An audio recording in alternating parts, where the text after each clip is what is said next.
चाहता हूँ आने में थोड़ी देरी होगी। एक बार फिर से आपका दिल दुखा है ना। हैरानी तो मुझे तब होती जिस दिन तू मेरा दिल नहीं दुखाएगा। तो पूजा पाठ करने वाले आदमी ठहरे, आपने आने में देर कैसे होगी? तुम सही कह रही है। आज के बाद इस रोशनी का करता है बाहर जाना बंद।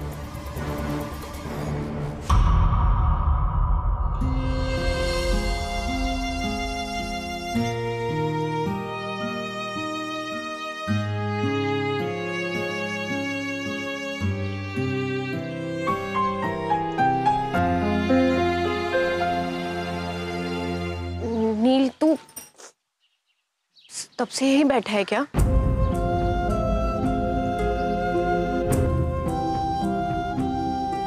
तन्ने जैसे बड़ा फर्क पड़े। नहीं, वो सब लोग तुझे पंडाल में विसर्जन के लिए ढूंढ रहे हैं। यो बताना ये तो मन्ने आड़े। देख नील, मैं फिर से झगड़ा नहीं शुरू करना चाहती।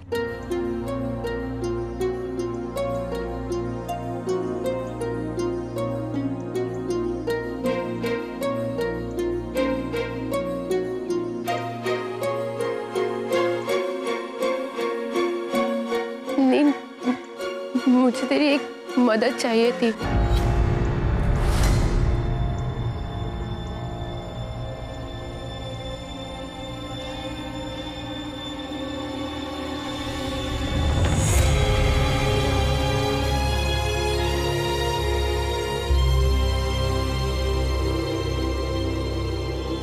नील,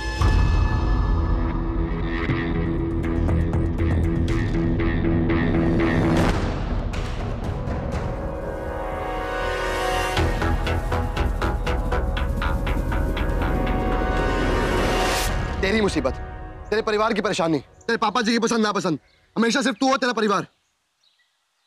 कभी मेरे परिवार के बारे में सोचा तूने? नहीं रोशनी, मेरा परिवार क्या, मैं ही नहीं आता तेरी जिंदगी में? नील, नील, अगर मेरी जिंदगी तुझसे शुरू और तुझ पे खत्म नहीं होती तो आज मैं यहाँ नहीं होती। तेरे इतना कुछ कहने के बाद भी पूरा करनाल बोलता रहा और मैंने कभी भी ये बात अपनी जुबान पे ना आने दी कि तू नचनिया की बेटी। क्या कहा? क्या बोला मैंने? बोल। देख नील, खामखा झगड़े को मत बढ़। तू नहीं जानता। अगर बात ये है ना कि मैं जानता ना हूं तो इस बार मैंने जानना भी ना है। अगर बात मैं बढ़ा रहे हो ना तो मैंने इस बार बात ही ना करनी और मदद तो बिल्कुल भी ना करनी है।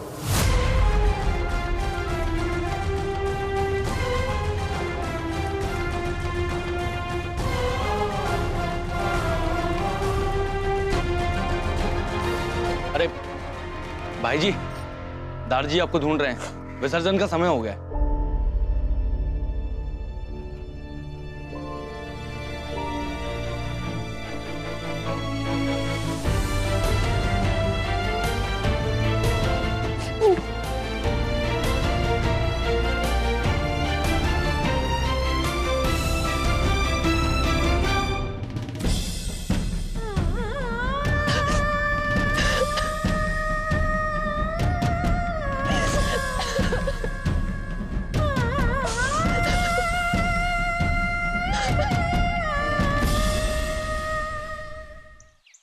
रेवा जी, आपको मेला कैसा लगा? रेवा, कहाँ गई थी तुम? वो पेजू के साथ घूमने गई थी। Any problem? Problem? No problem. पेजू ने मुझे पूरा करनाल दिखाया। I am sure. तुम तो बिजी थे ना? मैं? हाँ, बिजी था। नहीं, बट सीरियसली कुछ काम था, नहीं तो मैं साथ में आने वाला था।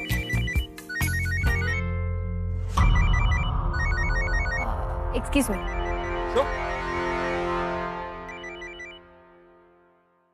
तो बैजू जी एक ही दिन में घुमाने लेके चले गए। Not bad.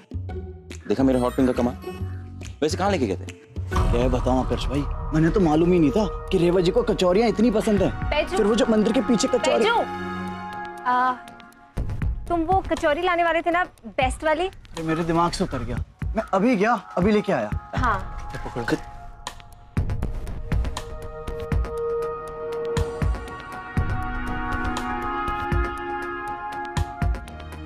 रोशनी को अचानक क्या हुआ? इस तरह भाग कर क्यों गई?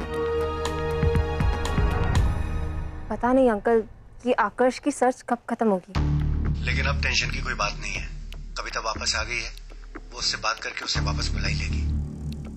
ये कविता कौन है? एजे की डीजे, उनका नाम कविता चौधरी है। डीजे का नाम कविता है? हाँ, क्यों क्या हुआ? नहीं अंकल, वो पहली बार नाम सुना ना, शायद इसलिए। एनीवेज मैं आपको ना कॉल करती हूँ। या बाय। डीजे का नाम कविता है और वो करनाल से है। मतलब आकर्ष यहाँ पे डीजे के लिए आया है। ढूंढ क्या रहा है?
था तू? सब लोग विसर्जन की आखिरी पूजा के लिए ट्रक के पास गए और माता की मूर्ति को यहीं छोड़ गए, इसलिए बाबूजी। मैं आ गया हूँ ना, अब मैं कहीं नहीं जाने वाला।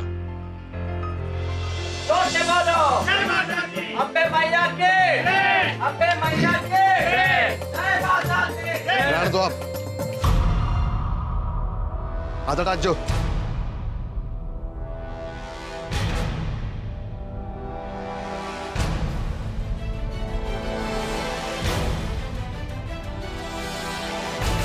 हाथ हटा जो, वरना इस बार माता रानी के साथ साथ तेरे हाथों का विसर्जन भी हो जाऊंगा।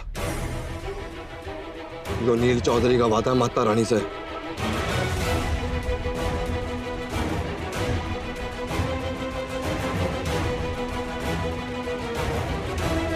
हटाज।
रोशनी के आंसू नील को ना रोक पाए, माता रानी ने मेरी सुन ली। जय माता दी।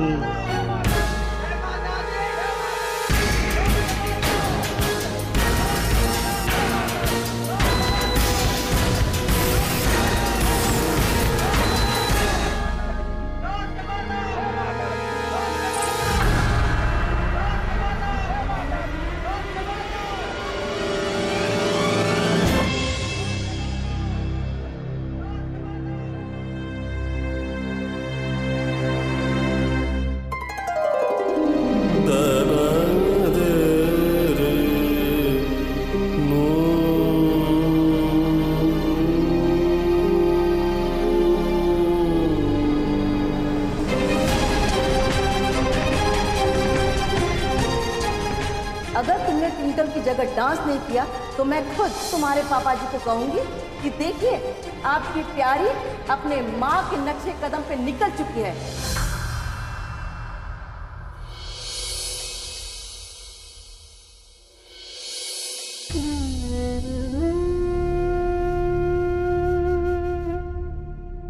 हे माँ, मैं तो एक सवाल लेकर आई थी ना आपके पास, पर आपकी इस निशानी ने मेरे सारे सवालों के जवाब दे दिए।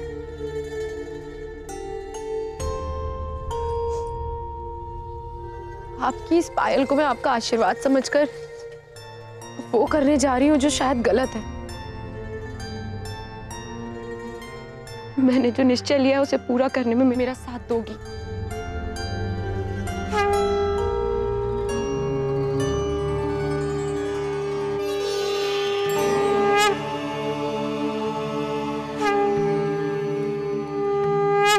रोशनी, रोशनी कहाँ गई? ट्विंकल, मम्मा रोशनी यहाँ पर भी नहीं है। वो अचानक कहाँ चली गई? आई होप कि कुछ गड़बड़ ना हो।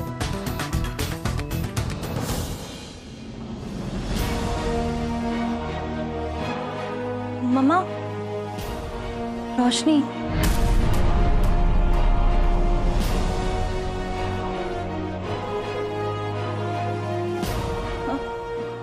मम्मा इसके पहले दीदा या मामा जी कोई रोशनी को ऐसी हालत में देख रहे, हमें कुछ करना होगा। एक काम करो, आप कमरे में जाओ, मैं आती हूँ। ओके, ठीक है।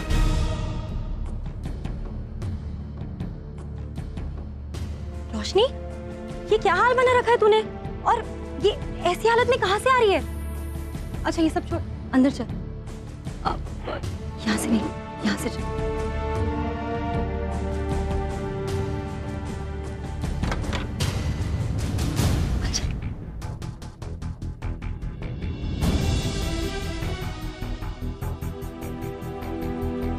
रोशनी कहां से आ रही हो? लुक एट यू, लोग देख लेते तो।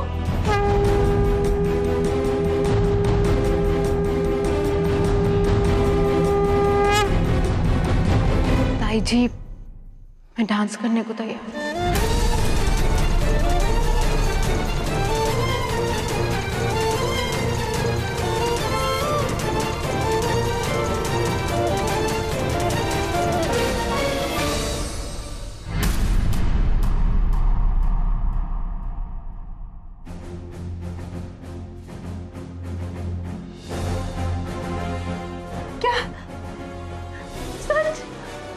अरे तू खड़ी क्या है? बैठ ना नीचे। कल की परफॉर्मेंस को लेके जरा भी स्ट्रेस मत लेना, ठीक है? तुम रेस्ट करना और तुम्हारे लिए मैं गर्मा गर्म चाय बनाकर लाती हूँ, ठीक है?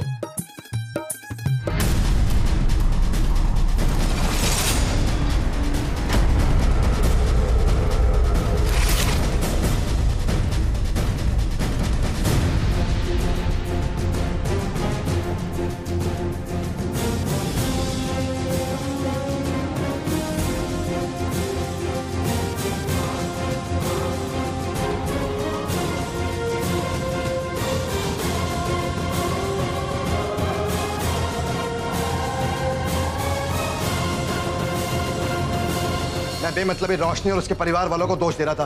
बाकी ये सब जो चल रहा है उसे देखते हुए क्या गलत किया उन्होंने, और फिर इनको क्या फर्क पड़े है? कोई आपको क्या बोलता है क्या नहीं। अगर इन्होंने हमारी परवाह की होती तो बात ही क्या थी। नील, यो कौन सा तरीका अपने बाबूजी से बात करने का?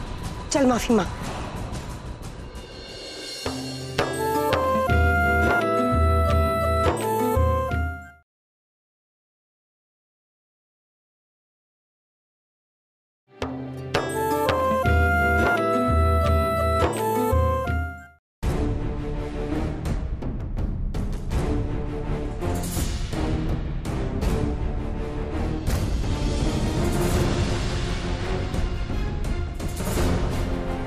रंग कांता लगवा के लाई।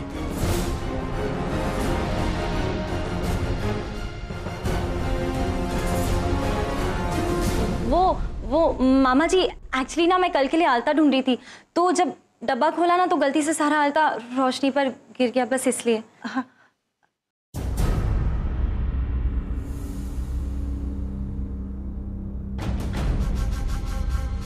उम्मीद करूं तने अपने और नील के रिश्ते की अहमियत समझ में आ गई होगी। फिर भी मैं तेरे हाथ जोड़ के विनती करूं, ऐसा कोई काम मत करिए जिससे ये रिश्ता टूट जाए।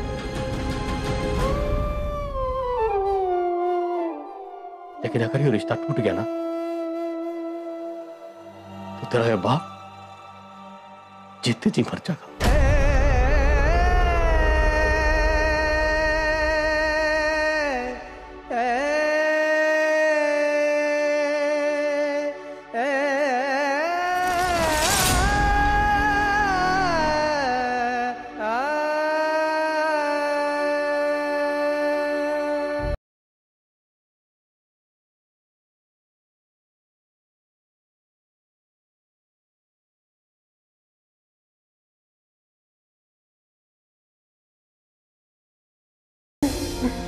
मुझे तेरी एक मदद चाहिए थी।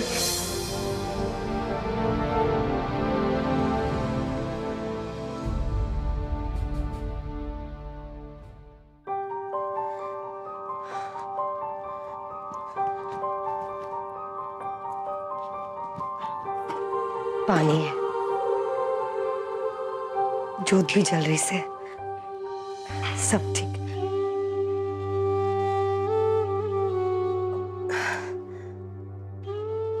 वो मैं जानू हूं कि जिस कमरे में मैं हूं वहां आप नहीं आओगे, पर मैं तो बस यही देख रही थी कि सब ठीक है कि ना। मैं बस अपने ही कमरे में जाऊं हूं।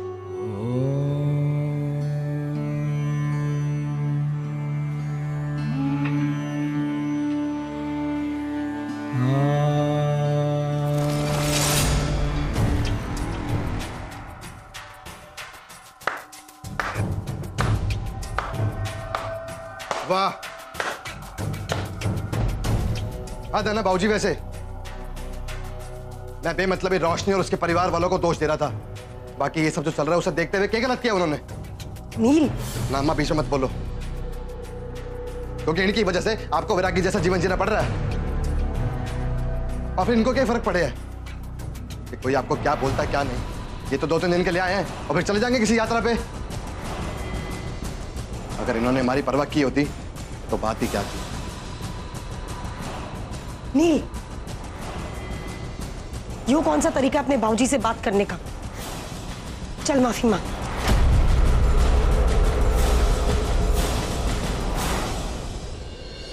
रोशनी का परिवार दशहरे का भेंट लाए थे। वो भेंट सफेद साड़ी थी। मने तो विश्वास ही नहीं हो रहा कि वो परिवार ऐसा कर कैसे सके हैं। तो मैं विश्वास करना भी नहीं चाहिए। सुरेंद्र और उसकी अम्मा को मैं बचपन से जानता हूं। वो लोग कोई भी ऐसा काम नहीं करेंगे जिससे किसी को तकलीफ हो।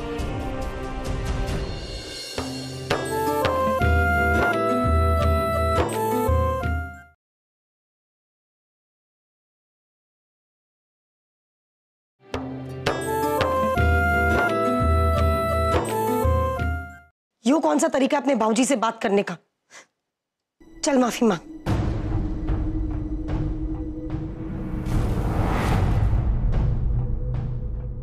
नील? नहीं कल्याणी, इसमें उसकी कोई गलती नहीं है। दरअसल देखा जाए तो मैंने ही अपनी जिम्मेदारियां अच्छे से नहीं निभाई। ना मैं अच्छा पति हो सका, ना अच्छा बेटा हो सका, और ना अच्छा पिता।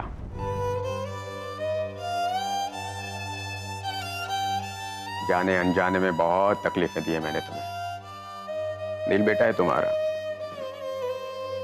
दुख तो होगा उसे। अब आप आराम कीजिए। कल्याणी, ये नील रोशनी और उसके परिवार वालों के बारे में क्या कह रहा था? क्या हुआ है? उसके परिवार वालों ने आखिर ऐसा क्या कर दिया? वो अब क्या बताऊं? दरअसल रोशनी का परिवार हमारे लिए दशहरे का भेंट लाए थे। वो भेंट सफेद साड़ी थी। मैं और दारजी तो बहुत हैरान हो गए, पर चुप रहे, और नील ने ये बात चुप गई, इसलिए बहुत नाराज हो गया। पर मने तो विश्वास ही नहीं हो रहा कि वो परिवार ऐसा कर कैसे सके हैं। तुम्हें विश्वास करना भी नहीं चाहिए।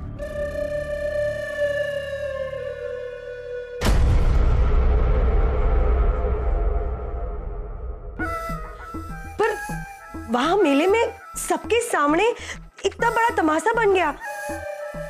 देखो कल्याणी, पैकेट में सफेद साड़ी कहां से आई ये तो मैं नहीं जानता। सुरेंद्र और उसकी अम्मा को मैं बचपन से जानता हूं, बहुत ही नेक इंसान है। वो लोग कोई भी ऐसा काम नहीं करेंगे जिससे किसी को तकलीफ पहुंचे। जरूर कोई गलतफहमी हुई होगी। अगर कोई गलतफहमी हुई होती तो वो सफाई जरूर देते। दारजी ने सबके सामने उन्हें सफाई देने का मौका भी दिया था, पर वो चुप रहे। इसका मतलब उनके मन में जरूर कोई चोर था। अगर सफाई देते तो चोर होते। मेले में वो लोग चुप रहे ताकि तमाशा ना हो, और ये सबसे बड़ा सबूत है कि वो निर्दोष है। बाकी सच्चाई को कितना भी छिपाने की कोशिश करो, सामने आ ही जाती है।